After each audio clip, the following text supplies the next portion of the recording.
Doctor Sarvepalli Radhakrishnan, మన రాజనీతిజ్ఞుడు, మన 2వ రాష్ట్రపతి. ఈయన ఒక రోజున ఇంట్లో ఉదయాన్నే కూర్చొని పేపర్ చదువుకుంటూ ఉంటే ఆయన శిష్యుడు వచ్చాడు ఆయన దగ్గరికి. సనాతన కేరళ బ్రాహ్మణుడు అతని పేరు సుధాకర్ పిళ్ళై. సుధాకర్ పిళ్ళై ఆయన దగ్గరికి వచ్చి ఆయనకి విష్ చేసి, అంటే ఏంటి సుధాకర్ ఇలా వచ్చావు? సార్, ఒక ముఖ్యమైన పని మీద వచ్చాను. సరే కూర్చొని పిచ్చాపాటి మాట్లాడి కాఫీ ఇచ్చిన తర్వాత సుధాకర్ తన యొక్క కోరికను వెలుగుచ్చాడు. ఏమిటంటే, సార్, నాకు ఆధ్యాత్మిక చింతన ఎక్కువ అవుతుంది, భగవంతుని తెలుసుకోవాలనుకుంటున్నాను, నేను ఒక గురువు గారి కోసం వెతుకుతున్నాను, నాకు ఒక మంచి గురువును పరిచయం చేయండి. మీరు ఎన్నో మతాలని చదివారు, మీరెంతో తాత్వికతను పుణికిపుచ్చుకున్నారు, మీరైతే నాకు బాగా పరిచయం చేస్తారు సార్ అని అంటే సర్వేపల్లి రాధాకృష్ణన్ ఒక క్షణం ఆలోచించాడు. కూర్చో సుధాకర్ అని చెప్పి తన బెడ్రూమ్లోకి వెళ్ళాడు.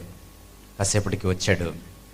చేతిలో చిన్న పుస్తకం తీసుకొచ్చి సుధాకర్ పిళ్ళై చేతిలో పెట్టాడు. సుధాకర్ పిళ్ళై ఆ పుస్తకాన్ని ఓపెన్ చేసి చూస్తే అది బైబిల్లోని 2వ భాగం, కొత్త నిబంధన, యేసుక్రీస్తు వారి జీవిత చరిత్ర. సుధాకర్ పిళ్ళై ముఖం ఎర్రపడింది. ఆయన వైపు చూశాడు. చూసి, ఏమిటి సార్ ఇలా చేశారన్నాడు. ఏమైంది అన్నాడు. మీరేదో గొప్ప గురువును పరిచయం చేస్తారని నేను వస్తే, మీరు నాకు చాలా గొప్ప గురువు గారు అయితే మీరు ఏమిటి సార్ ఇలా చేశారన్నాడు. ఎందుకు ఇలా చేశాను అనుకుంటున్నావు? ఏమైంది? ఈ నిమ్నజాతి దేవుడిని నాకెందుకు సార్ అని అన్నాడు.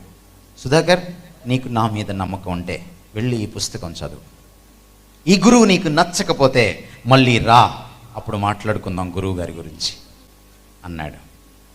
సరే, చేసేది లేక గురువు గారి మీద ఉన్నటువంటి గురితో అతను ఆ పుస్తకం తీసుకుని వెళ్ళిపోయాడు. సుధాకర్ పిళ్ళై మళ్ళీ వెనక్కి రాలేదు. సుధాకర్ పిళ్ళై పాల్ సుధాకర్గా పేరు మార్చుకున్నాడు. క్రీస్తు శిష్యుడు అయిపోయాడు. ప్రపంచంలో మొత్తం తిరగలేదు ఆయన, భారతావనంతా తిరుగుతూ ఖైదీల మధ్య యేసుక్రీస్తు ప్రేమ సువార్తను ప్రకటించాడు.